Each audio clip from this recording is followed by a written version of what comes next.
Kita sudah terbiasa dengan apa yang dilakukan tubuh kita untuk membuat kita tetap hidup setiap harinya, sehingga hampir tidak pernah memikirkan soal mekanisme tidur, bicara, bernapas, atau bahkan berkedip. Tapi apa yang akan terjadi pada tubuhmu jika kamu berhenti melakukan semua kebiasaan ini secara tiba-tiba?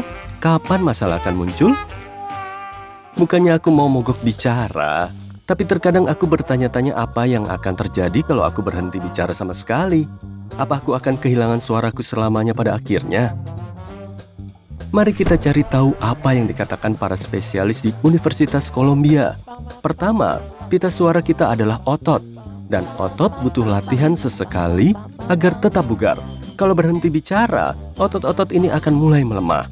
Akibatnya, suaramu akan menjadi lebih pelan dan nadanya menjadi lebih tinggi. Bukan cuma itu, suaramu mungkin terdengar hampa. Dan pada dasarnya, kamu akan lebih sulit bicara. Jadi, ini adalah salah satu contoh di mana jika tidak kamu pakai, suaramu malah akan hilang. Yup, kurang lebih begitu. Untungnya, bernapas dan makan akan membantumu. Kedua proses ini akan menjaga otot suaramu dalam kondisi baik. Selain itu, tidak peduli seberapa lama kamu diam, kerusakan permanen tak akan terjadi. Dan begitu kamu mulai menggunakan pita suaramu lagi, suaramu akan kembali. Kita semua tahu apa yang mungkin terjadi jika kita berhenti mandi, yaitu bau. Tapi mari kita lihat dari sudut pandang ilmiah. Bagaimana dengan eksperimen yang meminta seseorang berhenti mandi selama setahun penuh? Tergantung pada jenisnya, kulit seseorang pada awalnya akan menjadi sangat berminyak atau sangat kering. Bagian paling berminyak dari tubuh, seperti di belakang telinga dan leher, akan mengumpulkan debu dan polutan, bahkan berubah warna. Sementara itu, kepala akan menjadi sangat gatal karena penumpukan kulit mati. Dan setelah sekian lama tidak melakukan rutinitas bersih-bersih yang tepat, kita butuh waktu berminggu-minggu untuk membuat kulit kembali normal. Meski kedengarannya seru, tapi mari kita lihat apa yang akan terjadi kalau kamu tidak pernah bangun dari tempat tidur. Salah satu organ pertama yang merasakan perubahan itu adalah paru-paru. Tanpa gravitasi yang menariknya ke posisi normal, bagian bawah paru-paru akan berkerut. Tapi batuk sesekali akan membantumu mengurangi efek ini. Selain itu, kamu akan mulai kehilangan sekitar 1% kepadatan tulang setiap minggu. Ini akan membuat tulangmu lebih rapuh. Oh iya, itu juga sebabnya astronot yang bisa pergi berbulan-bulan tanpa mengalami gravitasi perlu bergerak setidaknya 2 jam sehari dan memastikan mereka punya cukup kalsium dalam makanan mereka. 1% ini juga berlaku untuk massa ototmu. Pertama-tama, kamu akan mulai melihat efek dari kurangnya gerakan di paha dan bahu. Gula tidak terpakai yang sebelumnya masuk ke otot akan mulai menumpuk di sistem peredaran darah setelah sekitar 10 hari. Setelah sebulan penuh di tempat tidur, jantungmu akan memompa 30% lebih sedikit darah di setiap detaknya. Akan ada lebih sedikit oksigen di dalam tubuhmu dan kamu akan merasa lebih mudah lelah. Kedengarannya agak mengejutkan ya, padahal kamu kan menghabiskan sebulan penuh di tempat tidur. Apa yang akan terjadi kalau kamu menahan napas terlalu lama?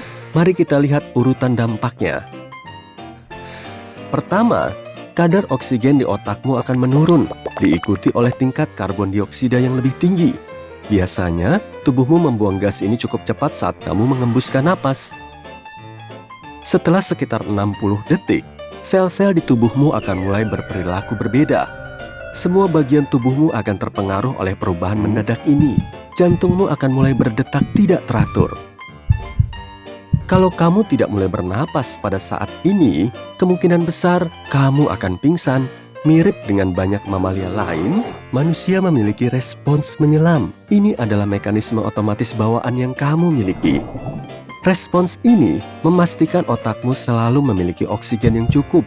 Bahkan dalam kondisi darurat, respons menyelam ini mulai bekerja ekstra keras setiap kali wajahmu masuk ke dalam air. Tapi itu bisa terjadi tanpa air juga.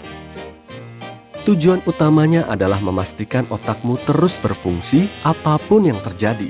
Jadi, otak memerintahkan tubuhmu untuk mengarahkan semua darah dari bagian tubuh yang, dalam tanda kutip, tidak penting, seperti kaki atau lengan, ke otak. Nah, apa yang akan terjadi kalau kamu berhenti berkedip atau jika kamu tidak cukup berkedip? Pertama, korneamu kemungkinan akan bertambah besar. Kornea adalah satu-satunya bagian tubuh yang tak memiliki suplai darah, tapi tetap membutuhkan oksigen untuk berfungsi dengan baik, dan matamu mendapatkannya langsung dari udara. Oh iya, itulah sebabnya korneamu membengkak, walau cuma sedikit, saat kamu tidur. Namun, di pagi hari, korneamu akan kembali normal. Kemudian, matamu mungkin akan mulai mengering karena lapisan air matamu tak bisa dipulihkan. Apa artinya? Kamu akan merasa sakit dan penglihatanmu akan kabur. Berkedip juga membantu menghilangkan semua kotoran dan debu dari mata. Dan jika kamu berhenti menggerakkan kelopak matamu, kemungkinan besar semua ini akan tersangkut di matamu dan menyebabkan kerusakan serius. Aku rasa kita terlalu meremehkan kebiasaan mengunyah, tapi kalau dipikir-pikir, ini adalah tahap pertama pencernaan. Mengunyah membantu perutmu memproses makanan lebih mudah dengan memecahnya menjadi potongan kecil. Mengunyah lebih sedikit atau tidak sama sekali kalau kamu pernah melakukan diet cairan bisa menyebabkan kerusakan, bukan hanya pada sistem pencernaanmu, tapi juga pada otot rahangmu. Tanpa gerakan mengunyah yang teratur, fitur wajahmu akan segera berubah. Mengunyah juga membuat perutmu tahu kapan saatnya untuk meningkatkan keasaman agar bisa memproses makanan dengan lebih baik. Indramu adalah bagian besar dari kehidupan harianmu, dan aku punya trik jitu yang bisa dilakukan otak manusia saat satu indera hilang atau rusak. Indera lainnya bisa menjadi jauh lebih tajam. Orang dengan penglihatan yang buruk mungkin bisa mendengar lebih baik, sementara mereka yang memiliki masalah pendengaran mungkin memiliki semacam penglihatan lebih tajam. Penelitian terbaru menunjukkan bahwa otak sebenarnya bisa merombak dirinya sendiri, memberikan lebih banyak kekuatan untuk indera lain saat salah satunya rusak atau hilang. Para ilmuwan melihat ini pada cacing gelang mikroskopis. Mereka memiliki perilaku aneh jika indera perabanya buruk. Kemudian, indera penciuman mereka menjadi sangat sensitif dan mereka berhasil mencari sumber makanan dengan aroma yang sangat samar. Tak jauh berbeda, beberapa orang tunanetra memiliki kesamaan dengan kelelawar. Orang-orang seperti ini belajar menggunakan pendengaran yang lebih baik untuk bergerak dengan lebih efisien. Mereka membuat serangkaian suara klik cepat. Ini adalah cara kelelawar menggunakan sonar bawaan untuk menemukan jalan mereka saat tak ada cahaya. Otakmu adalah rumah bagi 86 miliar neuron.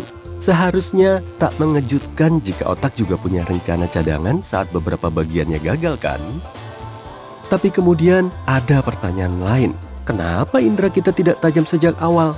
Maksudku, kita jelas dilahirkan dengan kemampuan ini. Jadi, kenapa kita tidak mengaktifkannya secara default? Penjelasannya agak rumit. Sebagian besar, semuanya bermuara pada ketidakmampuan tubuhmu untuk bekerja ekstra keras untuk waktu yang lama. Lebih tepatnya, tubuhmu selalu mencari dan mempertahankan keseimbangan tertentu agar bisa berfungsi dengan baik.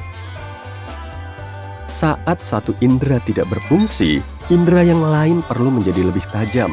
Lebih dari itu, semua perubahan pada indera kita ini bergantung pada kondisinya.